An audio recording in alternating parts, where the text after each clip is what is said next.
At 27, my life was a tapestry of hard-earned successes and simple joys. I was Jenna, a name known in the corridors of a renowned company, not just for my skills, but for the warmth I carried.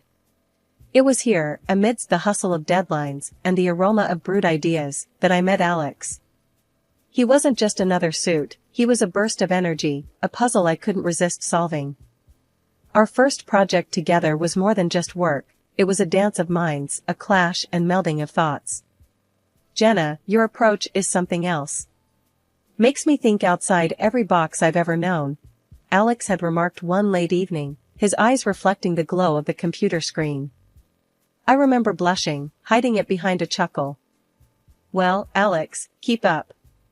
I have plenty more where that came from, I teased back, the challenge in my voice unmistakable. Our romance wasn't a slow burn, it was a wildfire. It swept through our lives, turning routine coffee breaks into whispered plans, and mundane weekends into explorations of what two hearts beating in sync could discover together. Our wedding was a crescendo of this beautiful melody we'd created. Friends, family, and even skeptical coworkers watched as we promised to walk through life hand in hand. The first 2 years felt like a dream painted in the brightest colors. We were the couple that made single friends sigh and married ones nod in appreciation. We found joy in the little things, the shared popcorn during movie nights, the laughter over burnt toast on lazy Sundays, and the quiet understanding during walks under the canopy of stars. But beneath the surface of this seemingly perfect life was a silent storm brewing. The joy of our love was shadowed by an absence, a void where the laughter of a child should have been. Each month brought hope, and with it a tinge of despair. The negative tests were like whispers, reminding us of the one dream that remained just out of reach. I remember the nights, lying next to Alex, the moon casting a soft glow on his face. Do you ever think about it? About kids, I mean, I'd ask, my voice barely above a whisper. Alex, ever the optimist, would pull me close, his voice steady and sure. Of course, Jenna. It'll happen when it's meant to be. We've got each other, and that's more than enough for now. But as months turned into years, the absence grew into an unspoken presence between us. The walks felt longer, the movies less captivating, and the parties became a reminder of what we longed for but couldn't seem to grasp. The laughter of our friends' children echoed like a melody we couldn't quite reach. The air was thick with the sounds of laughter and clinking glasses. Alex and I were at one of our friends' annual bashes, a night when everyone seemed to forget their worries. I was mingling, half listening to stories I'd heard a dozen times, when a voice cut through the din, a voice from a past chapter of my life. Jenna, is that really you? The voice was unmistakable, laced with a boldness that belonged to only one person, Lisa, my high school friend. She hadn't changed a bit, still carrying herself with a presence that turned heads, her style as striking as her personality. I turned, my surprise morphing into a smile. Lisa. I can't believe it's you. It's been ages. Her laughter rang out, genuine and hearty. Too long, Jenna. Look at you, all sophisticated and successful. I always knew you'd make something of yourself. Our conversation flowed effortlessly, memories of our school days weaving through the chatter of the party. I noticed Alex watching from a distance, his eyes curious, but cautious. When Lisa waved him over, his approach was measured, his greeting polite, but reserved. Alex, meet Lisa, an old friend from school.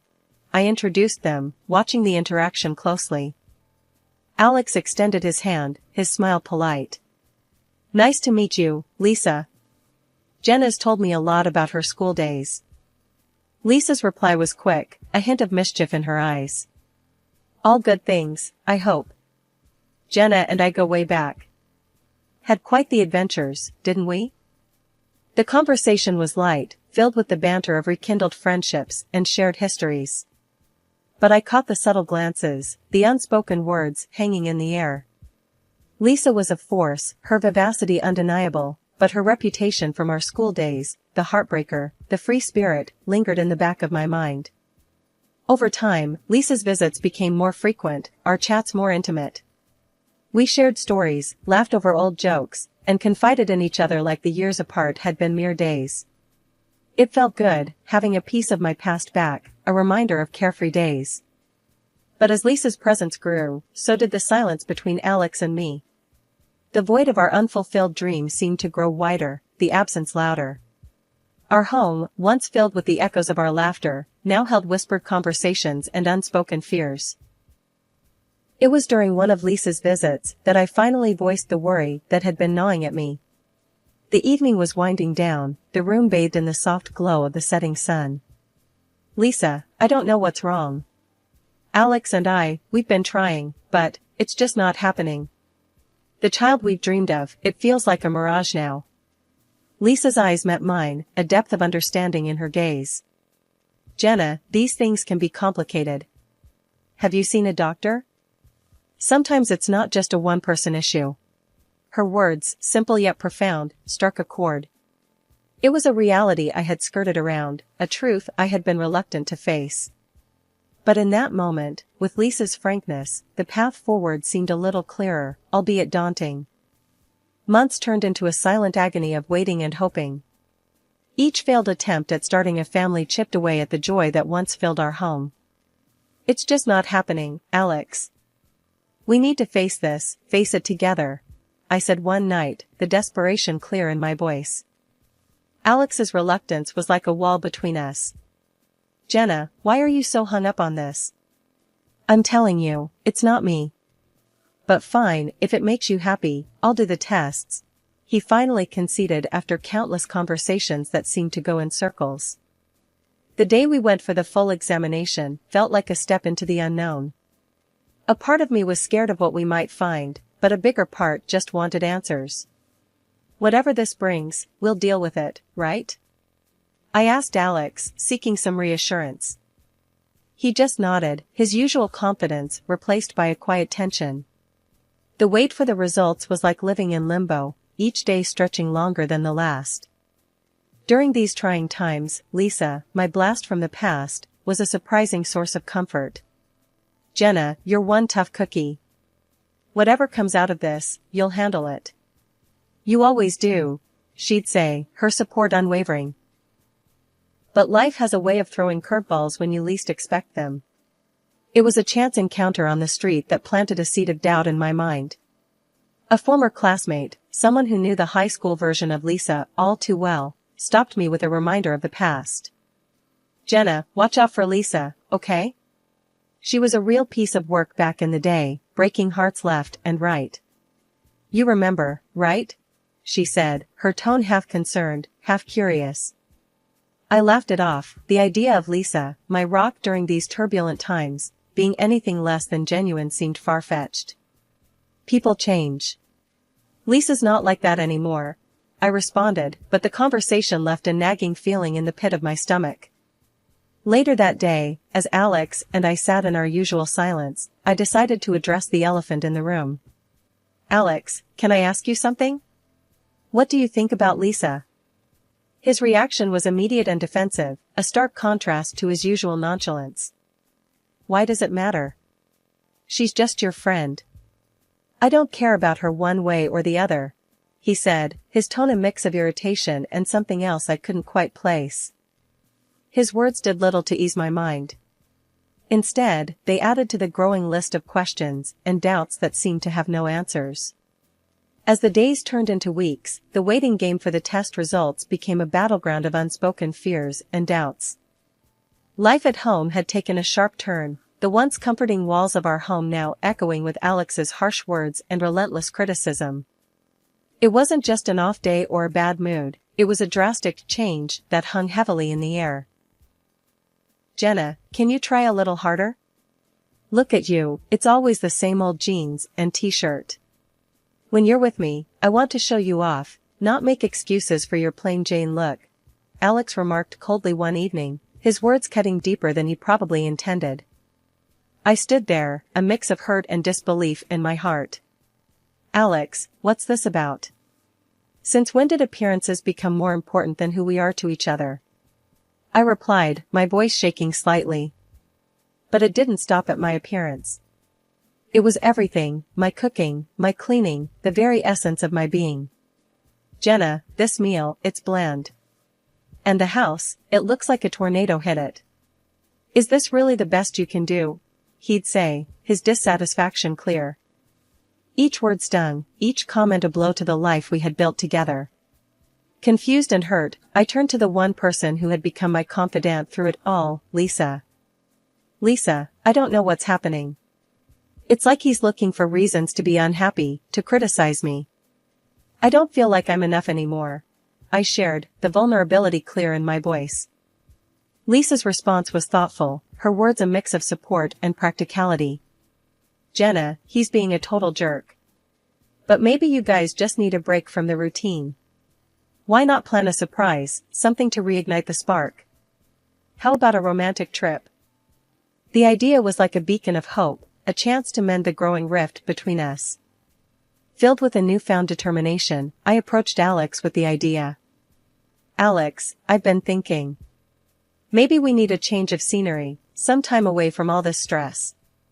What do you say to 2 weeks in Hawaii, just the two of us? I suggested, the hopeful tremor in my voice betraying my anxiety over his response. To my surprise, his reaction was positive, a glimmer of the old Alex shining through.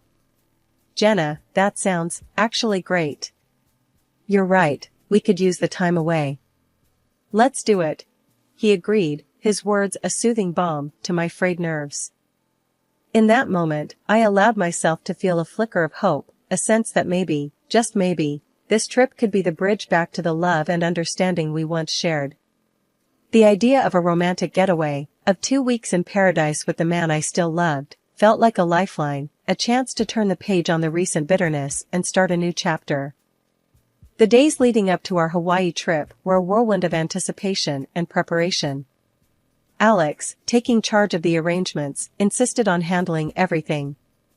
Jenna, you've been working too hard lately. Let me sort out the tickets and the hotel. You just focus on packing and getting ready for our escape, he said, a smile playing on his lips. I was touched by his thoughtfulness, a glimpse of the man I fell in love with. That's so sweet of you, Alex. Thank you, I could really use the break, I replied, my heart light with the promise of a fresh start. With Lisa's help, I dove into preparations. Shopping for the trip was like weaving dreams into reality. Jenna, this swimsuit is stunning on you. Alex won't be able to take his eyes off you. Lisa chuckled as I twirled in front of the mirror, the fabric hugging my curves just right. Thanks, Lisa. I really hope this trip brings us back together. It feels like we're finally turning a page, I said, the excitement bubbling within me like champagne. The day of departure arrived, and I was a bundle of nerves and excitement. Alex seemed more upbeat than usual, a good sign, I thought. As we reached the airport, the buzz of travelers and the scent of adventure filled the air. But the unexpected sight of Lisa there turned the excitement into confusion. Lisa? What are you doing here? I asked, a knot forming in my stomach. The smirk on Alex's face and the glint in Lisa's eyes were the first cracks in my carefully built hopes. Jenna, the thing is, Lisa's the one joining me to Hawaii. Not you, Alex said, his words slicing through the din of the airport like a knife. I stood there, disbelief and betrayal warring within me. But Alex, this trip was for us, our chance to reconnect, I stammered, the world tilting around me. His laughter was a sound I barely recognized, cold and distant. Reconnect? Jenna, you're living in a dream. I'm done playing house. Lisa and we're a thing now. Your little vacation plan just turned into our romantic getaway. Lisa's grip on Alex's arm tightened, her victory clear in her eyes. Oh, Jenna, you're such a dear friend. Funding our little escapade, how generous of you. Their words were daggers, their laughter a poison, spreading through my veins. You're leaving me just like this? I managed to say, my voice a mere whisper. He shrugged, the casualness of his betrayal a final blow. The divorce papers waiting for you at home, Jenna. Just sign them. It's the least you can do for us. Left alone in the echoing vastness of the airport, the world around me felt unreal, like a scene from a movie where the protagonist's life unravels before her eyes. My heart was heavy, a mix of betrayal, shock, and an overwhelming sense of loss consuming me. It was then, amid the chaos of my crumbling world, that an unexpected voice reached out. "Hey, are you okay? Do you need help with anything?" The voice was gentle, concerned, cutting through the fog of my despair. I looked up, my eyes meeting those of a stranger. He was about my age, his expression kind, genuine. My husband, they just left me here," I stammered, the words feeling foreign as they left my lips. The man hesitated for a moment, then took a careful step closer. "I'm Ethan. If you want, I can stay with you for a bit, or help you get home, whatever you need," he offered, his tone warm and sincere. His kindness, a stark contrast to the cold betrayal I had just experienced, was a small light in the darkness. "Thank you, Ethan. I'm Jenna. I don't even know where to begin." We found a quiet corner in a cafe, the noise of the airport fading into the background. Ethan listened as I poured out the story, the pain, and confusion evident in my every word. "So, he planned this all along? Took your idea and turned it into this?" Ethan's voice was a mix of anger and disbelief. I nodded, the reality of the situation sinking in deeper with every spoken word. "I feel so foolish, Ethan. To think I was planning this trip to fix things, and all the while, he was planning this." Ethan's gaze was steady, supportive. "Jenna, you're not foolish. You're human, and you trusted someone you loved. That's not foolishness, that's courage. And his actions, that's cowardice." His words were a balm, soothing the raw edges of my wounded heart. We talked for what felt like hours, Ethan's presence a steady anchor in the storm that had become my life. Eventually, he glanced at his watch, a gentle reminder of the world moving on around us. "Jenna, I can drive you home if you want. You shouldn't be alone right now." The offer, so simple yet so profound, was a lifeline. "Thank you, Ethan. I'd appreciate that. I don't want to face that empty house just yet, but I know I need to." The drive was quiet, the hum of the engine a backdrop to my tumultuous thoughts. As we reached my house, the reality of what awaited me inside hit hard. Ethan seemed to sense my hesitation. "Jenna, if you need anything, here's my number. Don't think you're alone in this. Some people, they're just not worth your tears," he said, handing me a small piece of paper with his number scrawled on it. I took it, a small smile breaking through the tears. "Thank you, Ethan. For everything. Today, you were the friend I didn't know I needed." A year had rolled by, a year of healing, of rebuilding, of finding strength I never knew I had. But stepping back into my hometown, the ghosts of my past were waiting, lurking in the shadows of familiar streets and faces. It was in a quaint little cafe, where the past decided to rear its ugly head. Sitting there, lost in my thoughts, a voice that I hoped to never hear again cut through the calm.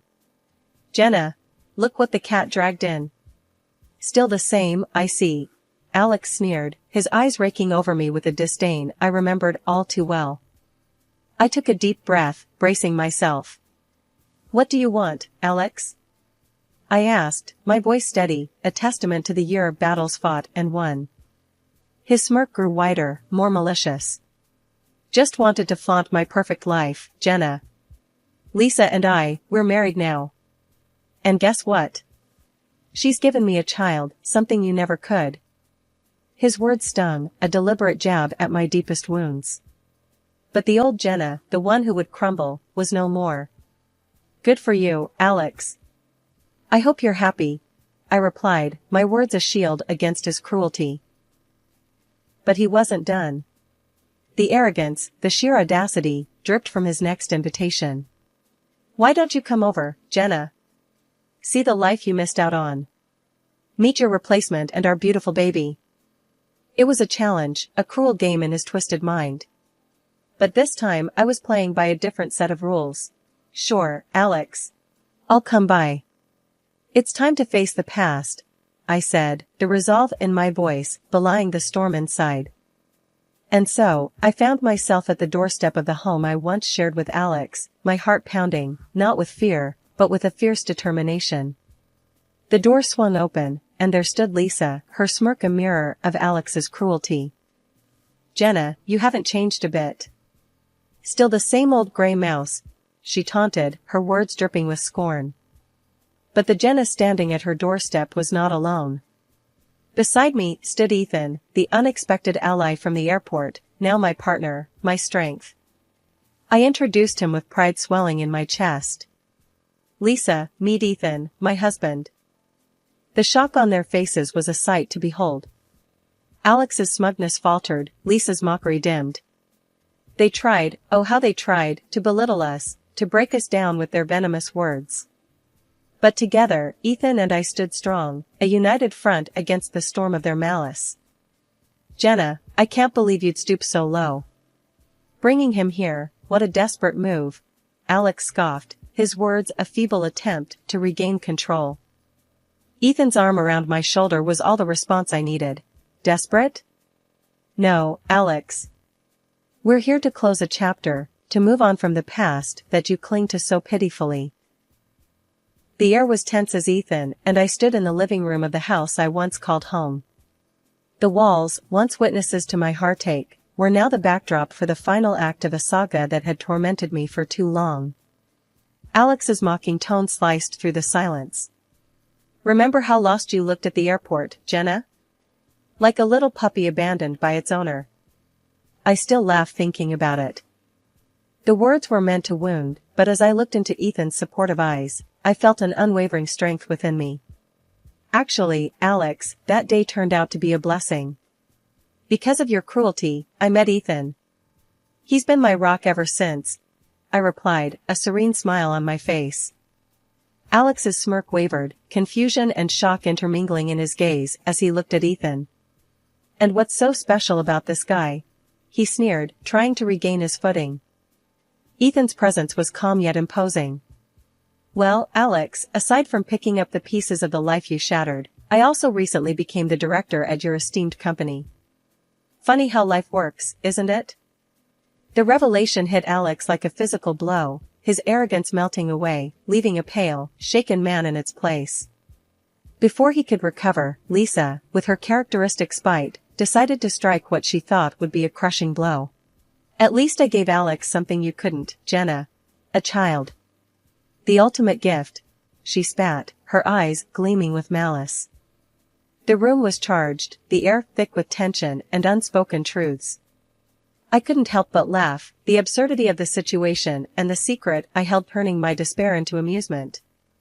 "Oh, Lisa, the irony of your statement is richer than you know," I said, reaching into my bag. I pulled out the envelope containing the test results, the paper that held the key to unlocking the sham that was their life. "Alex, these tests we took, they revealed a truth you've been too blind to see. You're incapable of fatherhood. This child Lisa's so proud of? It can't be yours." The words hung heavy in the room, a tangible testament to the crumbling facade of their lies. Alex's face was a mask of shock and betrayal, his eyes darting between the paper in his hand and Lisa's suddenly ashen face. Lisa's voice trembled, her confidence shattered. "Alex, baby, this must be some mistake. Jenna's lying, she has to be." But there was no mistaking the truth, the undeniable reality inked on the paper. The arguments erupted, accusations and denials bouncing off the walls, the sound of their once united front cracking at the seams. Ethan's hand squeezed mine, a silent signal that it was time to leave the chaos behind. "Let's go, Jenna. We have our own future to look forward to, one built on truth and love, not deceit." As we stepped out of the house, the door closing behind us felt like the final chapter of a painful saga coming to an end. The sun outside seemed brighter, the world filled with new possibilities, and the promise of the life growing inside me, a life created from love, not lies. Behind us, Alex and Lisa's world, a house of cards built on deception, was left to collapse. The courtroom would be their next battleground, but for Ethan and me, it was the start of something beautiful. A chapter of joy, of honest love, and the sweetest victory of all, a life well lived, a future bright with hope and the laughter of our soon-to-arrive child.